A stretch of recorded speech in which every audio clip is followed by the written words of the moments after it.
What's going on? Welcome back to the Red Room Season 3.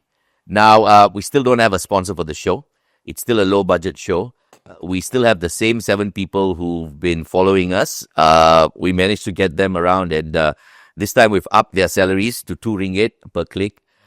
Thank you guys for watching. I think you can hear some laughter in the background. My next guest, or my first guest for Season 3, is someone I've known for a while. He had to find out that he was horrible at singing by joining a competition. He spent months in that competition that he never won. Ladies and gentlemen, give it up for Ruben. That explains why I've not even offered any payment to this. I was wondering, when is Fabes going to mention anything about money? Yeah, we only get guests who don't expect money. Welcome to the show, man. Hey, thanks, man. Appreciate the fact that you invited a washed-up singer. What was the well? I mean, that's the reality of it, right? Yeah, correct. Yeah, You joined the reality show, Akademi, exactly. Fantasia. Yeah. How many months were you there? In totality, it was about 2 months in total. 2 months. You spent 2 months there just to figure out you couldn't sing. I spent 2 months there basically to use that as a platform to be where I am today. You are in a very good place today, right? We'll get to that. We'll get to that. About it, right? Yeah, we'll get to that. But do you want to redeem yourself, bro? Give me a line of your favorite song. just for the Give you to prove to you that I can sing. Like. Yeah, the 8 people that we got watching. Well, after all, there was this hit movie that became a series as well called Bobo Boy. Oh yeah, which I actually sang the theme song for. Let's hear it. So it goes like this. Alien datang menaruki bumi, demi koko yang dicari-cari. Mereka akan tiba tak lama lagi. Apa mungkin terjadi?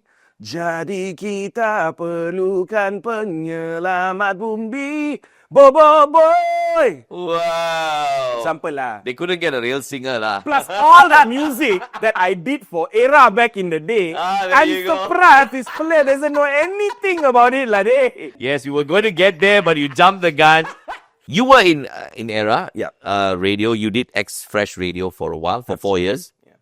And then you did Era for 4 years. Basically, you couldn't hold a job. You kept jumping. I think the one thing I really want to know is, you said getting into Akademi Fantasia was the stepping stone to taking you to where you are today. I find that hard to believe. But how did it take you from where you were, right, to where you are today?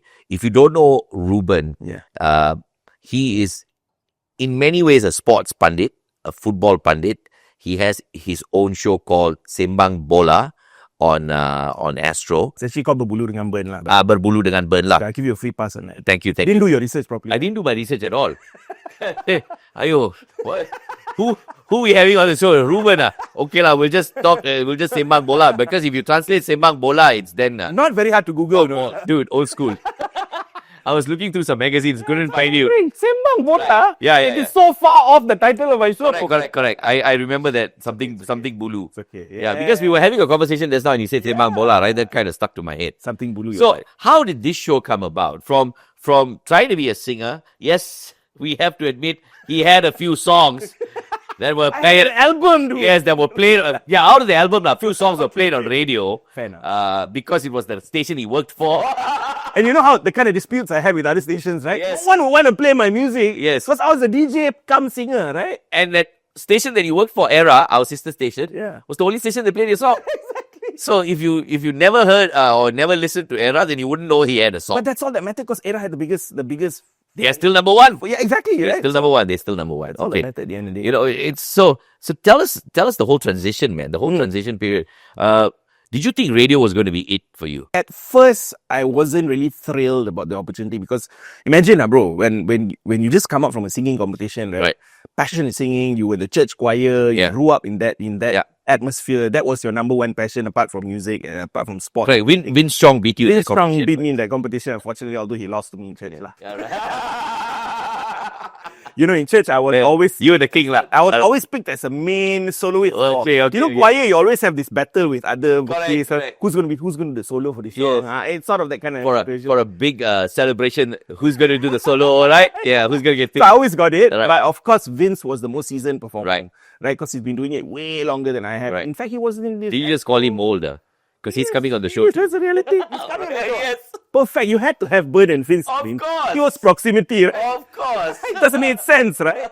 But he was already 4 years ahead of me, and at the age where you're 16 and he's 20, Right. it makes a lot of difference. Yeah. He was already a runner-up with the Astro Talent Quest Chinese Correct. singing competition here before he joined AF. Yeah.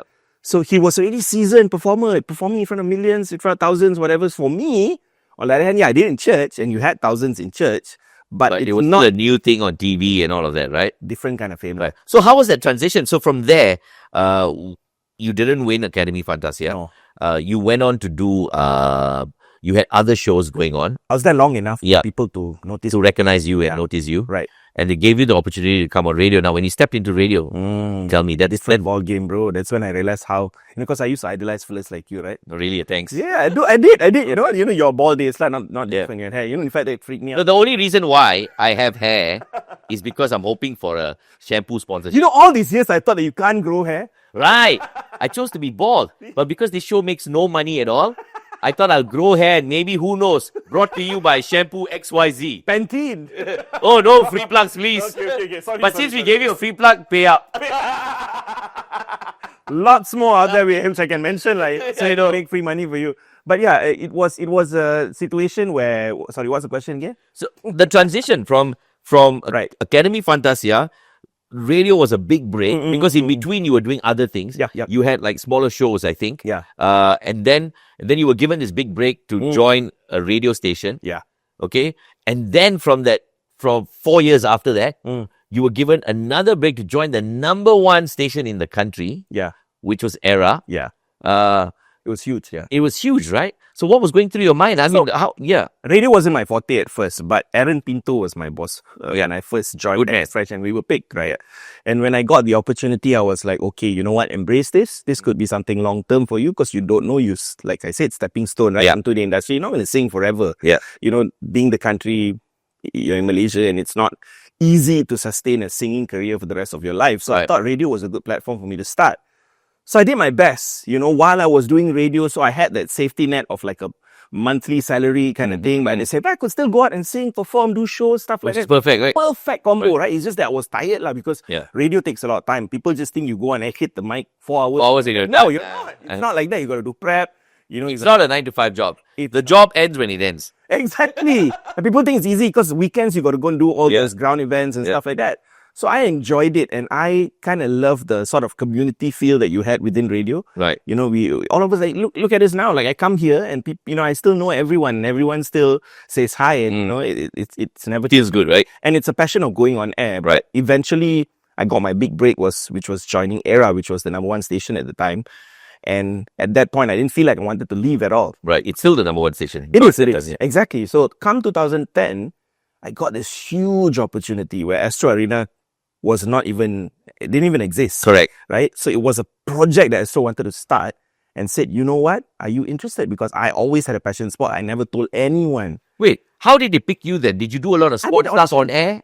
I went on audition. No, but did you do a lot of sports stuff on air? I did. That's why they noticed you. Correct. Right. So on the weekends, I would do like you have Chatai. Yeah, I talk about Liverpool all the time, but why nobody asked me? Yeah?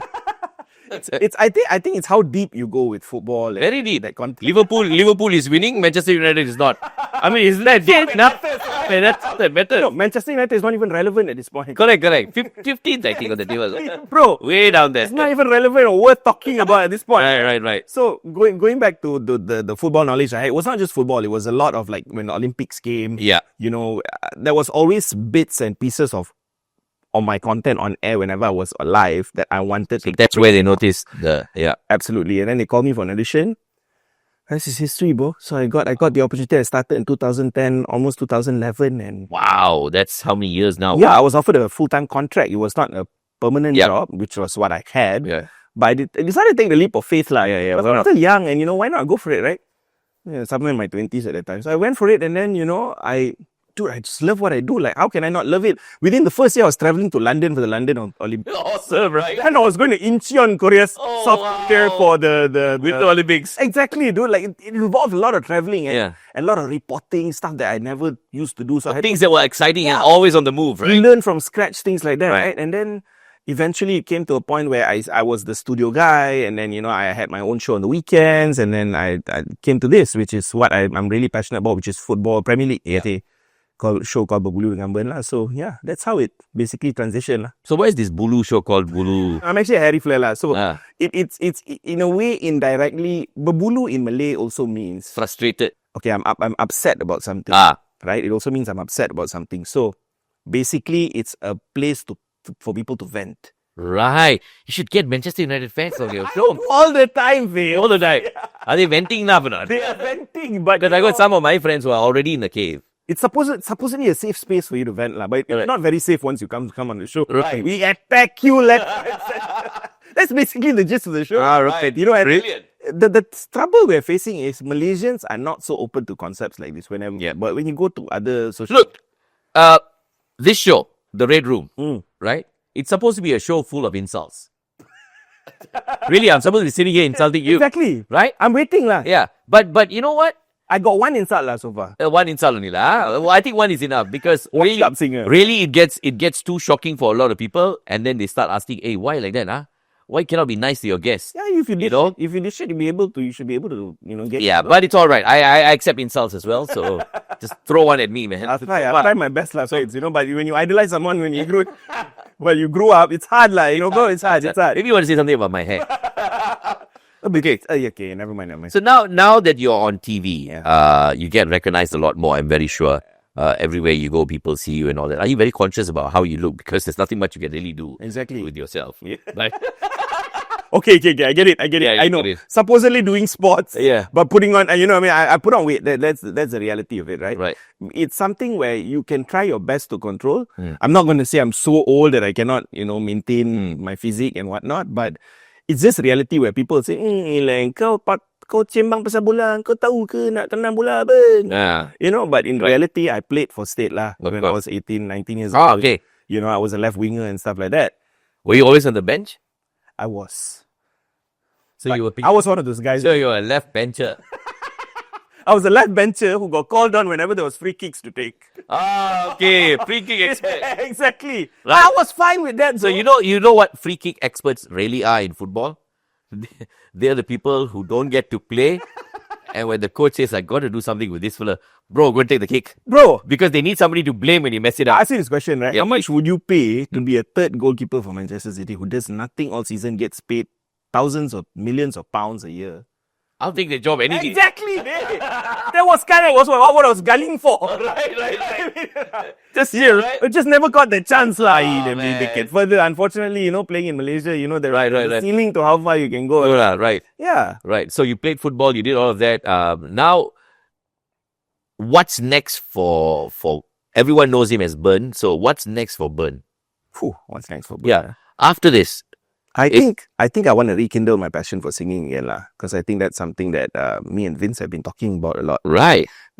For months, for years, in fact, but we've never got together because he's more doing his own thing. Yeah. He's got all this coaching school and all of that. Coaching school, I think he's stopped. He's doing more like this cartoon production. Correct. Children's children's cartoons and all. Yeah. That's his thing now lah. So I guess we're both doing our own stuff, but right now, I think the passion is to go back to singing. Right. Somehow or rather find a way, because it's easy to do it now. It's not hard. You've got all the social media platforms and whatnot. Yeah. Right? Something that we're not familiar with from my time. Yeah.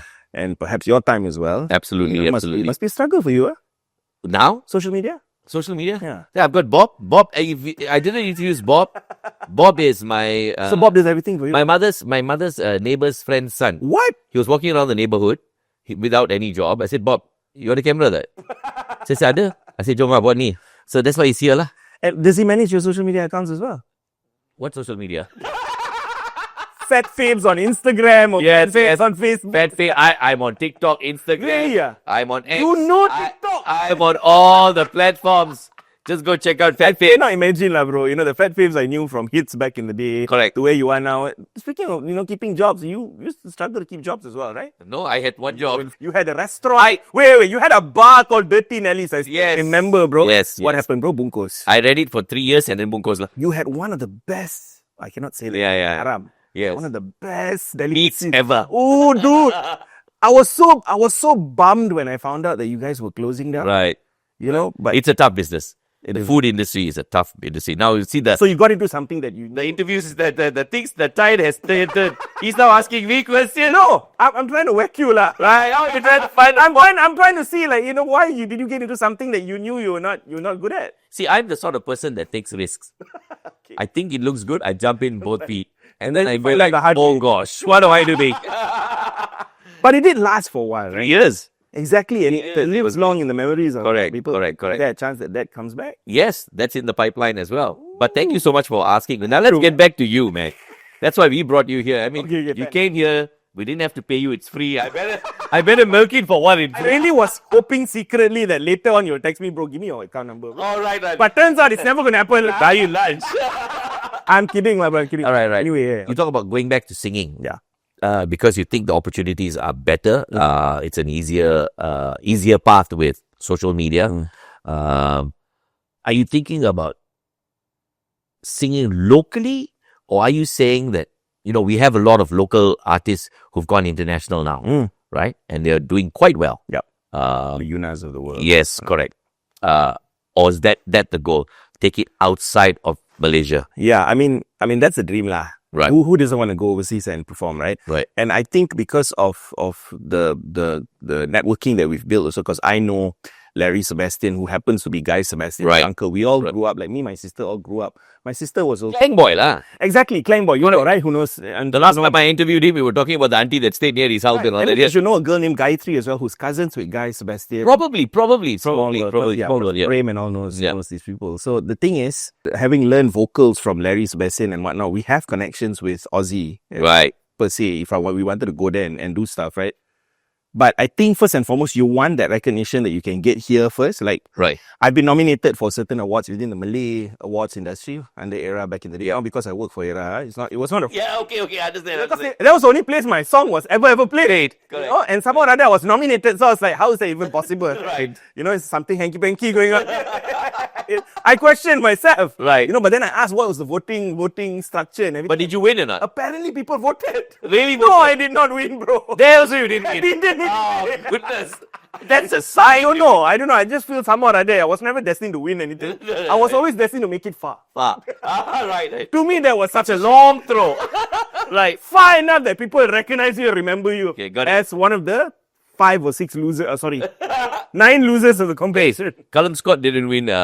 Exactly. And he was number 6, and look at him now. Yeah, exactly. And I saw the interview that you did. Correct. He was on season 1, by the way. Go check out the old videos. Huh? Okay. Yeah, man. All right. Yeah. So this is what I think I finally want to ask you. Okay. Apart from, first tell us, when does your show appear on Astro Arena? Okay. So it's called Berguru Dengan Ben. It's every Tuesdays, 9 p.m. 9 p.m. In fact, I want to invite you as a guest, but Why not? I'm just worried. Are you a Liverpool fan? Yes, I am. Oh, so it's glory days right now. Glory days right now. Come on. It's a good timing. Good timing. I can come there and sail through. It's just that all of a sudden when we go to segment 3 and we start talking about Johor Darul Ta'zim and Sri Pahang. Boleh. Boleh, okay. But I don't want to embarrass you, like, you know what I mean? So I mean, I'll just be honest about it. or I'll give you the topics up front so you can prepare a bit. I mean, I used to support Selangor. Yes, but you know the sensitivities when it comes to local football. Yeah, I know. I cannot say Yeah, I don't know about that though. because of the Yeah, I know. people involved. Yeah. Local football. We'll find out the hard way then. Bro, you don't want to find out that. Okay, I get it. You may get escorts or come out on the highway. Oh, dangerous. To that extent, bro. Okay, so now I want to ask you this. Right. There's so many up and coming people in the industry. Any boy or girl takes a video, puts it out on social media and says, I'm a content creator, Yeah. right? You got a lot of good content. You got a lot of rubbish content. What would you say to these people coming up to where you are now, from basically with no social media and all of these things, creating content, doing these things on radio, having all the other shows that you had. Yeah. Now you got this Bulu thing going. What? Which is on Astro Arena every Tuesday, huh? He talks about nothing obscene, by the way. Yeah. He just talks about football. Exactly. What would you want to say to these up and coming kids, lah? Yeah. It's easy. What would your advice be? It's easy for me to say. I see a lot of these old timers who come and say, you fellas have it easy these days, lah. It's not. Everyone's got a hustle, bro. At the end of the day, like it or not, you got to create your portfolio for yourself. A lot of people call me like, Burn, how can I be like you on TV and all that? Right. Doesn't mean you have to be on TV to get recognized. Nowadays, you can be on social media, you can build a following for yourself. Right. If your content's good, people will like you. If you have the best way to know whether your content is good or not, whether you are cut out for it. Right. To talk about what you want to talk, because you can really skew to your own niche, what? Right. On social media, on whatever platform, it may be YouTube, it may be TikTok, it may be whatever platform that you have now. You got Patreon and all this, right? So I feel like you got to get out there and do it. Because even me at this stage, while I'm on TV, because every kid wants to be an influencer, every kid wants to be a YouTuber. You know, they think, Mommy, I don't need to study because I'm going to be a YouTuber. Yeah. I'll make millions and I'll take care of you. No, it's not that easy, lah. Exactly. So what would you say to these people? I would say be realistic, because at the end of the day, you still need some sort of qualification, paper qualification, as my parents would say. You know, the typical Indian parents who are like, doctor, lawyer, engineer. Hey. Same parents, Same parents, bro. Indian parents are roughly the same. Yes. See, photostat copy and when I became tampal on each other. When I became a DJ, my father said, "Well, he was studying law." Okay, that gives them some pride, like. Yeah. Let them have that, like. Correct. Same for my mom, like it just goes without saying that you need to have some sort of fallback, and that's something that I realized that for me it was a bit of a struggle. Now, right? Sometimes when you're thinking like, you know what? I want to have a family. I want to earn more. What's my fallback? Right. I get myself, okay, I got fallbacks, but it's not many. But you already have a beautiful family. Yeah, you got a daughter? Yeah, I got a son. You got a son? Got one boy. One boy. One wife. One wife. One life. Yeah, one life. Right. Okay. One wife. So you must have that fallback. You must have that paper qualification. You must have the basics, lah. You need to, because to me, at the end of the day, because when you come to our stage right now, like when you go 20 years, like you and me, we've been here for long, right? You much longer. But for me, even now, I'm starting to think like, what happens in 10 years from now? If there's so many talents coming out, bro. There's so many fellas who can actually do what I do. Yeah. But how do I keep myself relevant? That's why I created my own social media platform. Right. Which is, despite me being here and living the dream, I still feel I need to do more to be relevant. Absolutely. To what the market demands. What the current situation, current market is. Exactly. So I feel the fallback has to be something academic that you need to have. Be it your getting your degree, be it getting your masters. I think a degree may not even be sufficient these days. You might need a masters, in whatnot. But at least have something to fall back on. Because the only reason I bring this up is because a lot of kids have decided that they don't want to do their SPM and don't want to do. I think you read about it as well, right? A lot of people, because they tell their parents, "I'm going to be a gamer." Yeah, I'm going to be a gamer. Yes, you can make millions being a gamer. Yeah. You can make millions being a YouTuber, but I think what you say is absolutely right. You still need that basic paper qualification. Impossible, because at the end of the day, not every kid is going to be a gamer. Not every kid is going to be a gamer's YouTuber. There's a percentage of how many people actually get it and don't. I think it's about 3% or something like that worldwide. Yeah, right. So you could easily fall under that 97% who don't get anything. So you can't just put all your efforts into one thing. So it's always a case where you got to put your eggs in different baskets, lah. Got to balance it out. Exactly. Good advice, man. Thank you so much, Ruben. Thank you, brother, for coming on the show.